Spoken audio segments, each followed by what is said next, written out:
I've actually restarted this video because it was rubbish.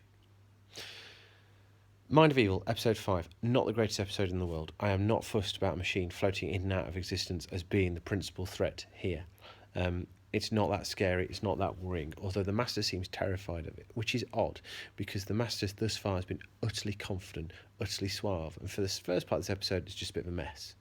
Now, Delgado's great, but it just comes a bit out of nowhere, and even though I think we can retcon it to a certain extent, as the Master actually being a lot more fractured than he gives off, it did feel a little bit weird.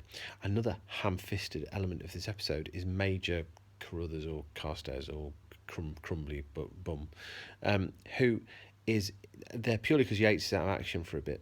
He demonstrates how deft Nicholas Courtney is at being funny in Doctor Who, because I think it's actually very difficult to act in Doctor Who. It's a very pantomime program in very many ways, but if you go too far with the pantomime, it just makes it look ridiculous. He does. Admittedly, he's there to be funny. He's not funny because it's too much, but Courtney just manages to swing everything back and forth. Courtney's such a great actor. And then when Courtney has to do sort of like common working man's accent later on, is absolutely superb. I've got to be honest, I would watch Doctor Who if it was just the Brigadier and the Master ding-donging every week. Pertwee and Joe, absolutely fine. Libby can't stand Joe. I can understand why. Pertwee's okay. It's just, they're not exactly popping here. This is a story that suffers from being 6 episodes long, quite frankly. And towards the end, where we get another gunfight, action by Havoc, yeah, that all works for me. That's all pretty good.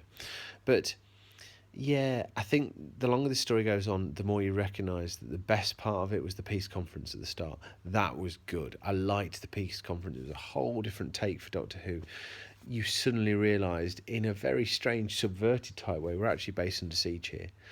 We're based under siege, but with the baddies being inside the base, which is interesting, don't get me wrong, but been there, done that. Oh well, last episode next time around, let's see what happens.